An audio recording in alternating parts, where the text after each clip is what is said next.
My rowdy friends, welcome back to the Rasslin Roundup. This is Rowdy Chris Lee Moore. My normal tag team partner, John Weber, is off today, seeing with family this weekend. We do have, once again, joining us, the host of the Duke CT Lounge, Charles Thomas. Hello. And we've brought back, once again, Writer's Block, Jeff Gwinnett. Hey, everybody. And so, yeah, we're kind of throwing things together here without our normal lineup, which kind of is apropos given how WWE TLC is ultimately turning out. We'll definitely get to talking about that down the line here in this show, about everything crazy that's just happened there. But I guess first off, get a brief recap of WWE Hell in a Cell, where the big news was Sami Zayn turning heel on everyone. Well, honestly, this is, I was like, that was interesting, but it just seems like, it did come, and they explained it well, but I'm like, again, another character that the wrestler people seem to like, and another turn heel, because, quite honestly, there's nothing for Zayn and Kevin Owens to do, because all the championships are held by villains and heels. Usos, heels, U.S. champion Baron Corbin, heel, and you have Jinder Mahal, heel. Well, I would say I still put the Usos in kind of a tweener package because they definitely do have their fans for the most part. And I'm one of them. And it's... Hold on. Yeah, it's the Usos have their fans, but for right now, it seems that the only time you ever get more interest, like you said on Twitter, Chris, the only time you get any interesting character development is when you are basically a villain in WWE, a heel in that aspect. Yeah, I'll say this much about the whole Sami Zayn heel turn. There's one person I definitely try to turn to for his view to get probably the most introspection on it, and that, of course, is our friend and colleague Jared Rosenfeld, and he admitted on Twitter that, the more and more I look into this heel turn, the more and more I like it. That this is at least the opportunity for Sami Zayn to finally break out, and I liked a lot of his promos that he's cut with people like Daniel Bryan about how, he was supposed to be the guy that everyone was going to get behind as long as he kept showing up and working just like Debray did, but it just never happened, so it's like he said, F it! And there's some kind of truth to that, you might think. Yes, that's the best type of heel turns. Okay, I'm sorry, I'll just, go ahead. Well, I was a little skeptical at first. Especially seeing, Sami save Kevin, especially, given him being powerbombed on the apron again. But the explanation that came, the Tuesday afterwards, it kind of makes sense. And it's par for the course when it comes to heel writing. The heels always seem to have better points than the faces. He was not being treated well. He was not being used to his fullest potential. The whole nice guy face thing wasn't working out for him. So he decided to go to the dark side. Yeah. And at the very least it hopefully will make something interesting going on with him. Well, the very fact that their first match together, they had him pinning Randy Orton clean in a tag match with Nakamura, tells me that I think they're going to run with this well in one way or another. And so, who knows, maybe those two will get a run at the tag team titles eventually. Like I said, yeah, I think it's because the Usos are kind of a tweener. I kind of see they could put them up against one another, at least not sooner than we might think. Now, I will say this, it's funny that Jeff brings up the whole thing about how, he took a turn because he wasn't being really treated well, and in that kind of sense, the fact that Sami Zayn would agree to a character change like this, that means he may have actually been a bit took things better about being mishandled than someone like, say, Neville has. As we get into probably the next biggest story that's been going around is that it seems like the former king of the cruiserweights, Neville, is all but officially done with WWE. And I'm taking these things, still trying to take this with a grain of salt, because it's all online rumors. I hate the online dirt sheets with the passions of 1,000 fiery suns, because they just want to stir the pot and act like...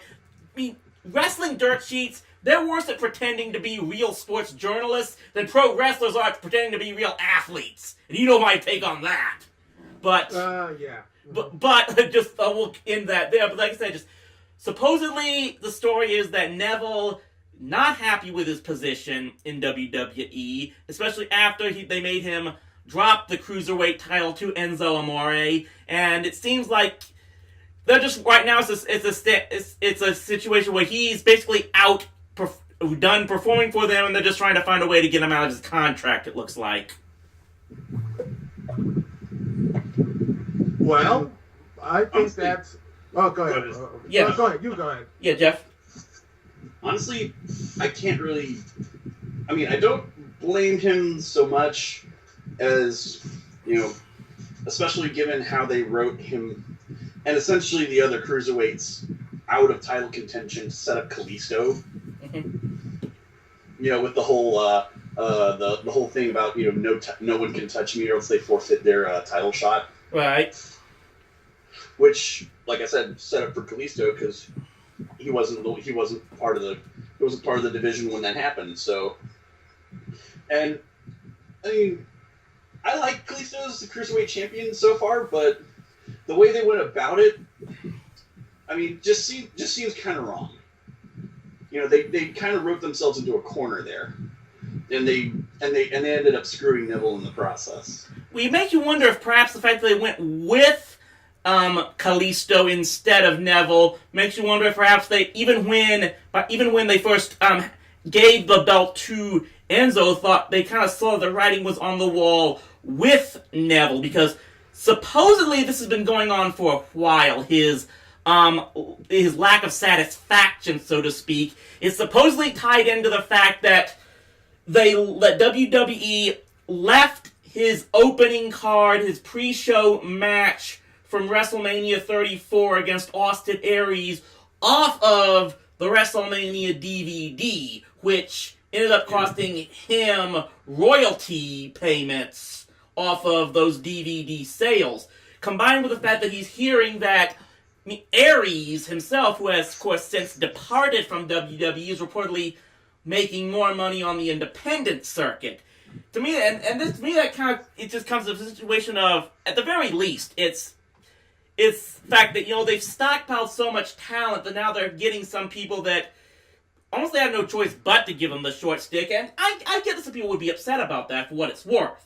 I do understand that, and, my social media feeds have been loaded with a whole bunch of people talking about, Vince screwing over people and whatnot, and it sometimes seems like that's unfortunately par for the course in the wrestling business overall, it seems.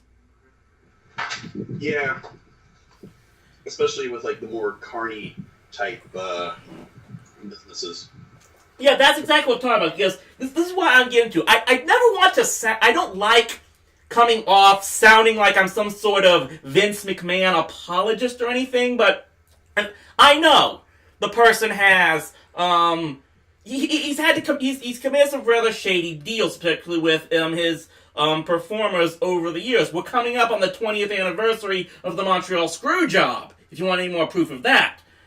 But the main thing is that, and this is not meant to be any type of excuse for any of these actions, but this is rather an unfortunate situation of, as much as Vince can commit some bad business deals with his employees, WWE is still probably the better and more honest organization to work for in the wrestling industry, because you just look at some of the other stuff that's going on. I mean, people keep saying that WWE is in a very bad, almost dying phase, that people are tuning off the wrestling. People bring up the fact that just recently, this past Raw and SmackDown, worst ratings in 5 months or so.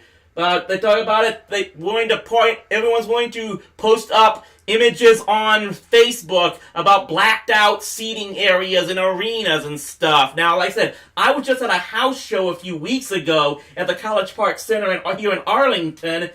That show was packed. Granted, it's only for a 6,000 seat arena, but I thought even for a house show, that's not bad in my estimation. I mean, and I've seen some shows that had that when not everything was sold out, but what I'm getting at here is, why isn't any other wrestling organization just skyrocketing in viewership in return? Because I know this probably hurts Duke and Jeff, like if you guys both follow Lucha Underground. The story's coming out that now their third season's over, if they're going to continue, they're going to have to deal with an incredibly slashed budget. So apparently they're not making money in some way, it looks like, unfortunately. It's a complicated deal thing. It always is. I think they're going to probably move to Netflix. There have been a lot of people who've been watching Lucha Underground on Netflix. I've seen it trending in some aspects, and some days I'm going to on Netflix. I see it's top trending. I do think there's a home for that there, and I think if they do push that, I think people will go and see, like, that's what I want to see. Like, that's, they want to see something like that on Netflix and so on and so forth. But back to the point of what Neville, and then you have what's happening with Nia. All these people feeling disgruntled. I said this on my podcast as well. The reason why people are feeling disgruntled, the reason why they are feeling this way is because WWE has hoarded too much of the talent. They have all this talent, and yet they don't have anything to do with creative. It's the same problems that have been plaguing this company for many, many years. Creative has nothing for them. And you have to sit back and look at it and say, who is the fault that if you can't find creative things for the people you already have, what makes you think you're going to find creative things for people who are out there doing all this stuff, like, say, Neville, Pac, or Devon D-Jack, or, say, Leo Rush, who just recently they two were recently brought in. What are you going to do with these guys? At some point, you have to realize that maybe WWE's taking way too much. They're taking way too many stars. They need to start cutting, and also maybe cutting on creative and make things more of an engage and try to say, okay, what are we going to do with these guys and gals here? What we have right now? Who are our core guys? Who is our aces? Who is our leaders? Because, hey, even if you have a team, you still have an ace. You still need, in the Washington Wizards basketball, you still need John Wall out there. You still need, Kirk Cousins out there, who's your lane guy in your corner. You still need a Bryce Harper. You still need a Ryan Zimmerman. You know what I'm saying? You still need a Dirk Nowitzki type to do, like, for my side of the woods over here in Dallas.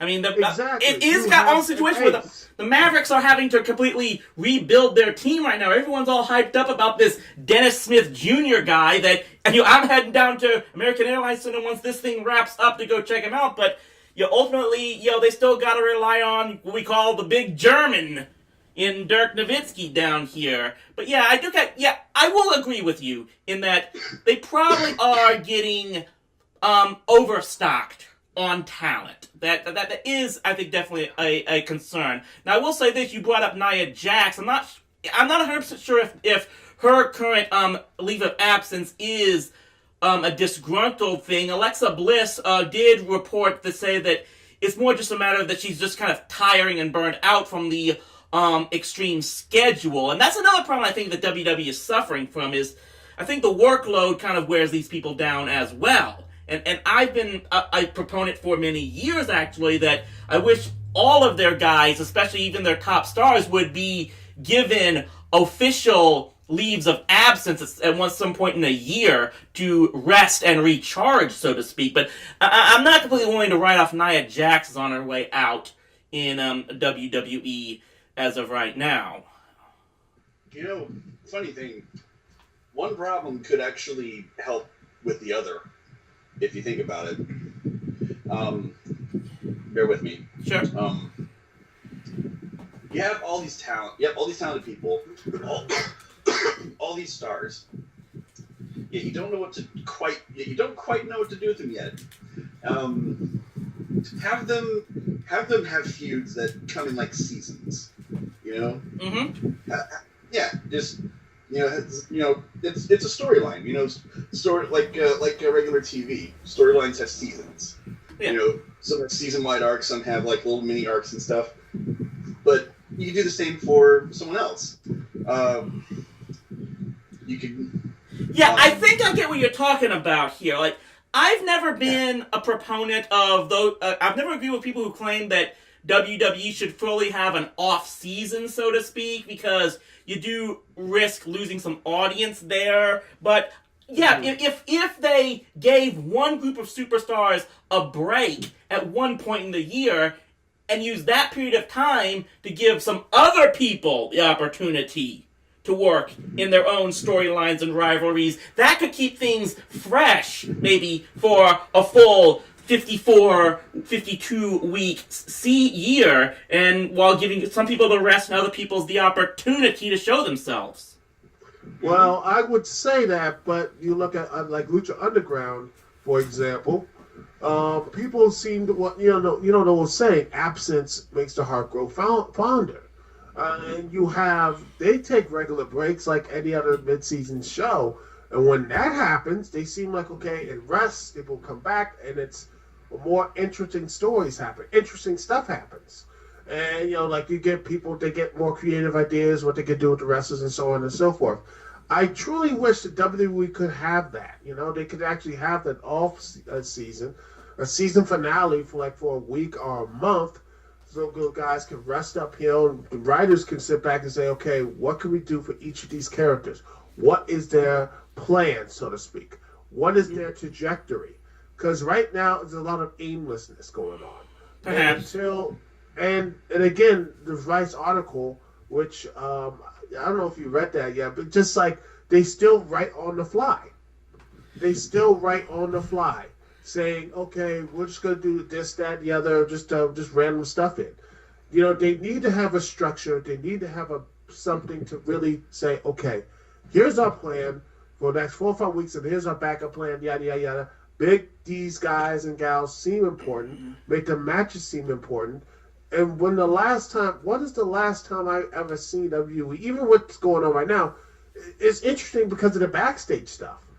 Nothing on their show is interesting because nothing matters. And it doesn't matter what kind of championships you win. It doesn't matter anything else.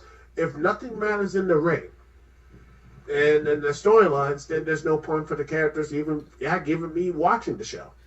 I do get what you're saying. I mean, personally, I still think that there's the reasons for that are beyond just creative not having any creativity, so to speak. I think there's other whole issues like the injury factors, and therefore the fact that whatever they create, it has. I think when you say writing on the fly, I almost want to say they have to make last minute changes because some stuff shared higher up at USA looked at their scoop and said, "No, you can't do this." Because that's still maybe I could be mistaken here, but I look at any problems going on WWE television, and my first finger to blame points at USA, because I know what TV networks are like. I mean, whatever you say about Vince McMahon being a meddling micromanager, a television network executive is 1,000 times worse in that department. That's just me. I mean, they get on Vince's ass all the time, but at the very least, I mean, yeah, at least WWE and even Lucha Underground can agree on you can say one thing about both of them. They're still not in as much trouble as TNA Impact, GFW, whatever the hell they're called now. They're Impact Wrestling now. Yeah, because I say this, I don't know which entity has been a bigger understatement of just continuing to hang on when everyone else is willing to admit it's dead. Either TNA Impact Wrestling or the 2017 Texas Rangers. And that probably just went over everyone's head.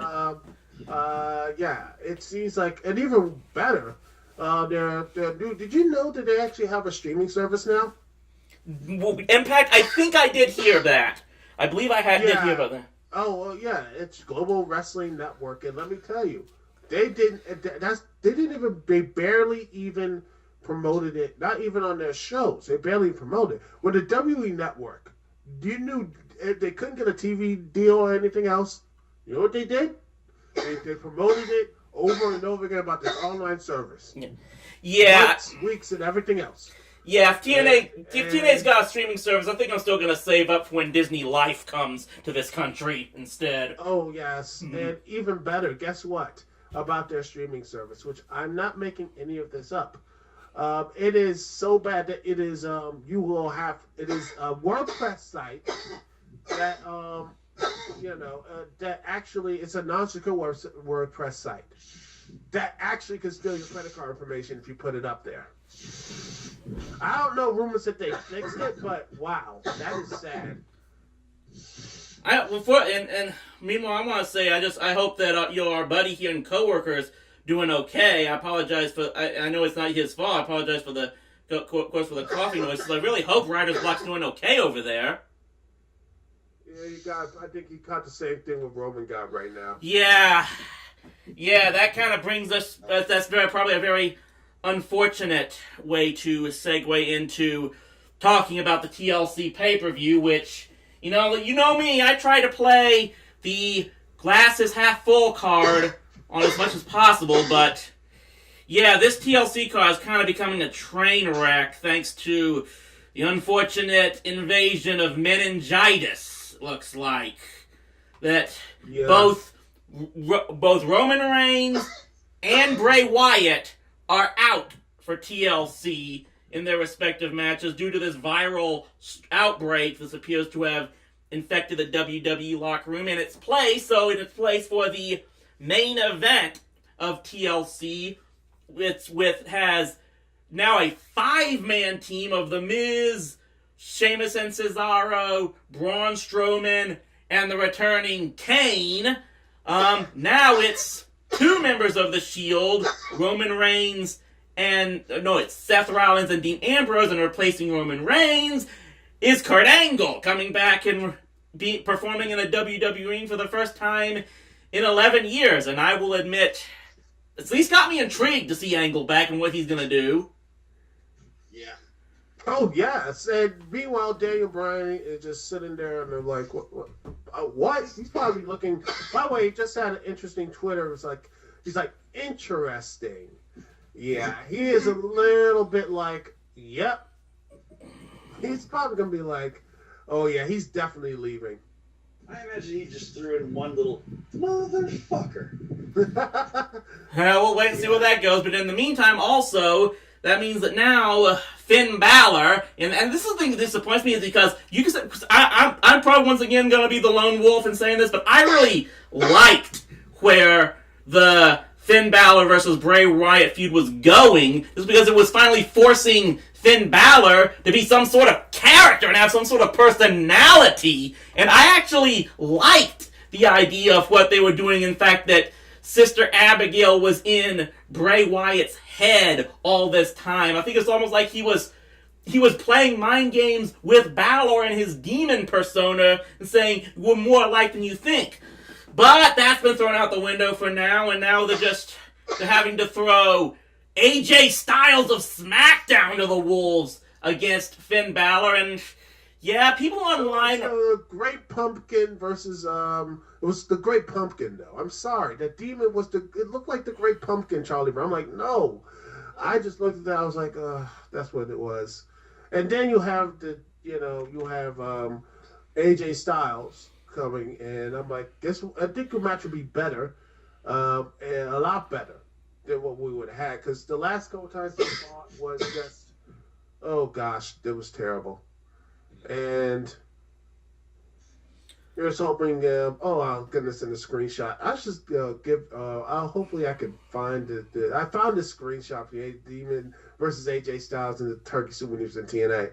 I will share this. I'm going to see if I can share this to y'all, because this is something I hope they actually would do. If they want to continue the storyline, just put AJ in the gobbledygooker suit and just have There it is, by the way, if you want to see it. No, put him in the Clucker's chicken. Yeah, I don't know if they could do that, given that WWE has this huge endorsement deal with KFC now. They're gonna have to find some way to work around that. In the meantime, of course, that's why you have the demon kill the chicken. Okay. In the meantime, we've got another basically thrown together match. At least this one's on the kickoff show, because with Nia Jax having had to take her leave of absence, and I do think she will be back. I think she's just resting for the most part. Yes. Instead, we have a kickoff match of Sasha Banks against Alicia Fox. And Alicia Fox, who recently, finally, ladies and gentlemen, has a t-shirt. Alicia Fox. Yep, she has a t-shirt now. It took a while, but by gosh, she did it. She got a t-shirt. So, yeah, outside of that, we've also got, and we've got the Cruiserweight Championship match in which Kalisto defends against Enzo Amore.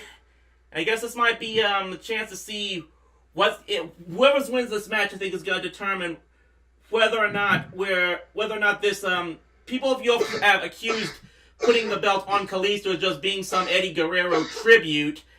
I guess the result Sunday night is going to help. Probably going to fuel whether or not that's true or not.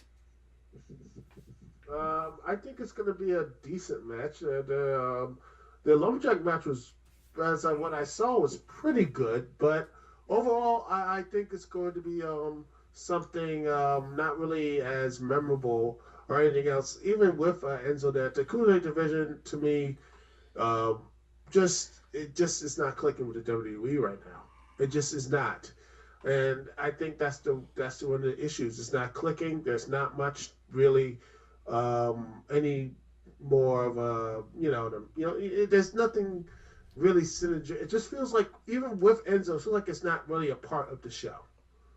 It's it's not. Maybe when you have this and the other match that's coming up, which is I think it's a good thing as well. Integrate them more into the storylines. I think will be much better. Honestly, I think shenanigans might ensue, especially since Enzo got himself a posse. Although that posse is full of the same people who kicked his ass a couple weeks ago. So take what that what you will. Yeah, and however, of course. Well, you talk about how you said how it seems like the Cruiserweights just aren't connecting with the fans at this point, but. Definitely can't blame WWE for keep trying to promote them because we've got another Cruiserweight match in this show, a tag team match of Cedric Alexander and Rich Swann against Jack Gallagher and Brian Kendrick. So, can't fault them to keep trying. That's actually, I think, more of those into the matches, make them more integrated and honestly, Cedric Alexander I like Cedric Alexander. I just think he needs to have more of a different character, something, because I think he's good enough to be an Intercontinental Champion. He's good enough to be actually a World Champion, and it's just this albatross of a division, the Cruiserweight division. And Pierce hoping this match will be at least somewhat decent. I see Jack Gallagher and Brian Kendrick picking up the win. By the way. In the meantime, they've also... This is pretty...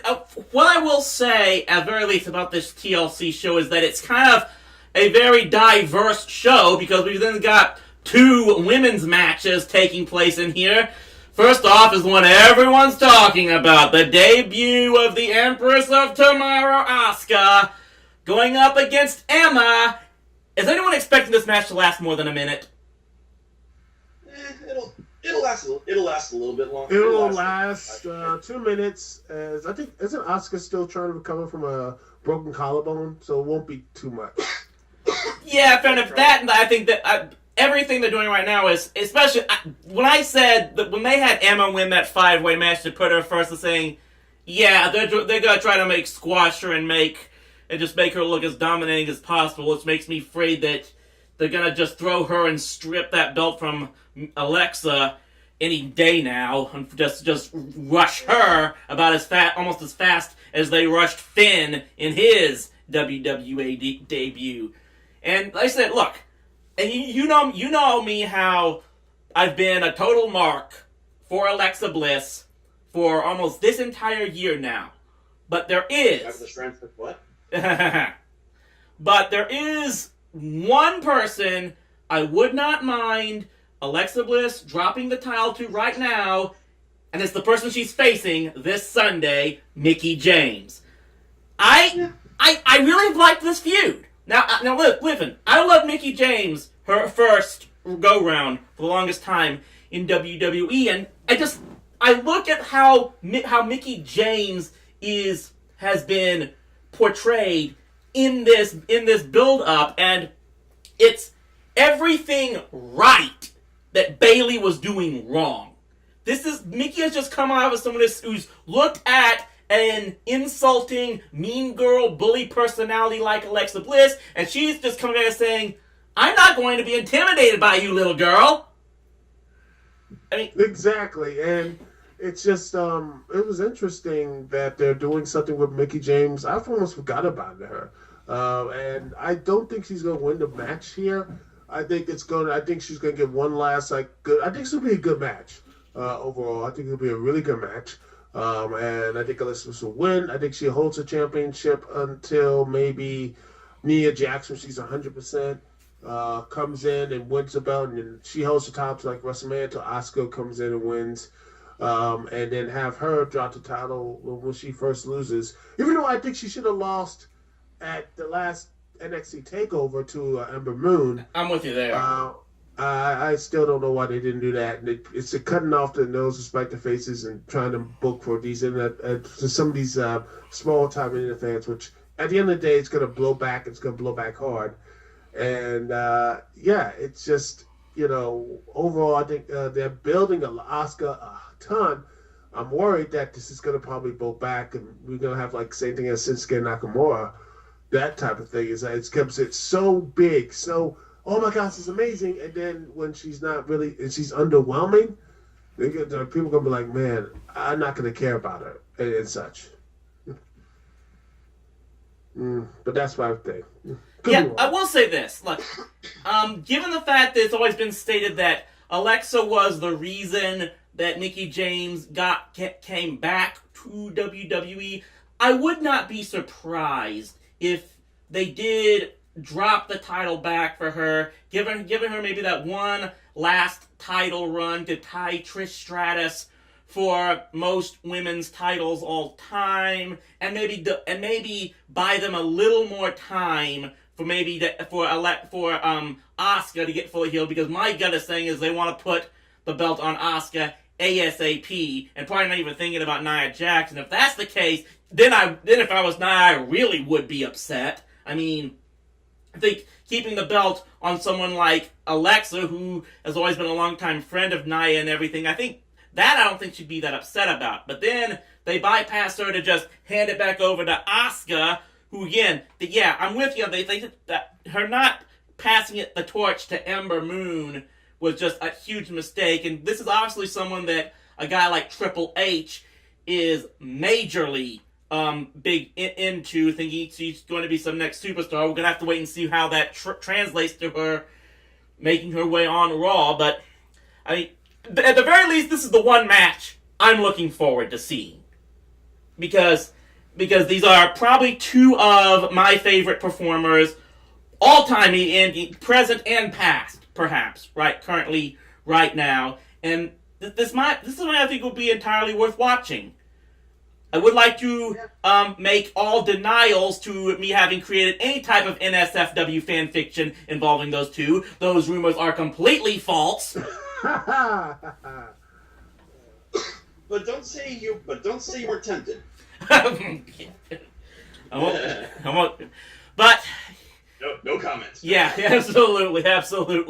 But yeah, I mean, at the very least, I will say overall, this is probably the least interested I've been in a pay-per-view event this year so far. But in their defense, it's because of a lot. It's not completely their fault because of these extenuating circumstances that have cut the roster short, so to speak. And I do want to say this. I should have said this first and foremost earlier.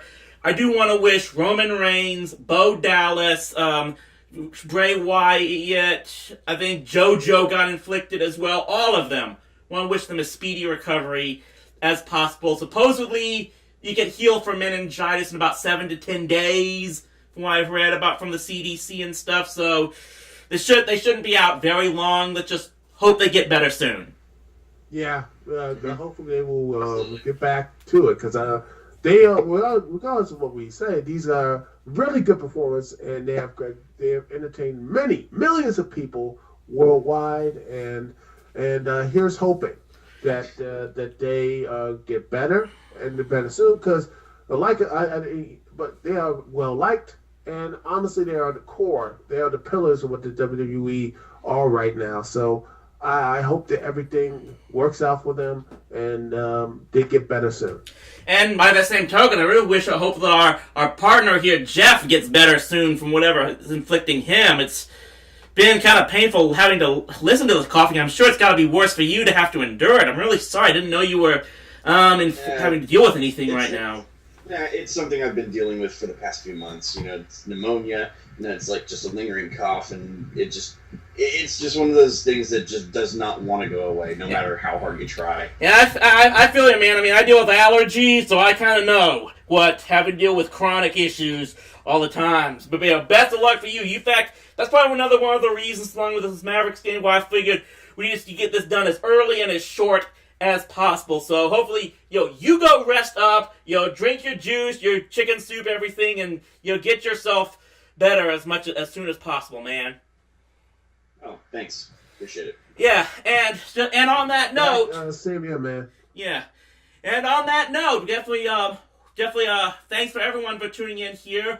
Definitely also want to catch the regular podcast of my colleague Charles with the Duke CT Lounge. I know you just released your latest episode earlier today as well, so definitely check him out on his also, Disney channel and YouTube as well. Last review is standing that has just been released yesterday, and it has yours truly, Rowdy C, cameoing in it. So go check that out as well.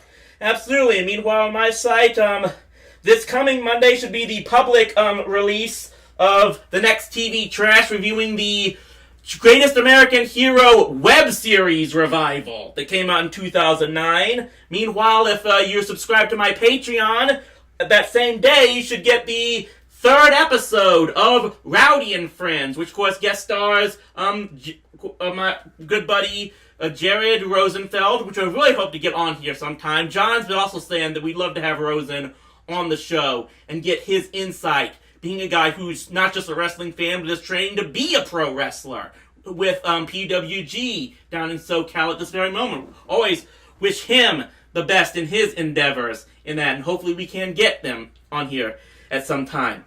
But in the meantime, for Jeff Gwinnett and for Charles Thomas, this is Rowdy Chris C. Lee Moore saying once again, thanks for listening to the Rasslin Roundup. We'll be back for Survivor Series. Probably have a lot to talk about there. Survivor Series and War Games that's been released. Maybe I'll go see that, maybe I won't. But in the meantime, until next time, stay rowdy, my friends. Back free,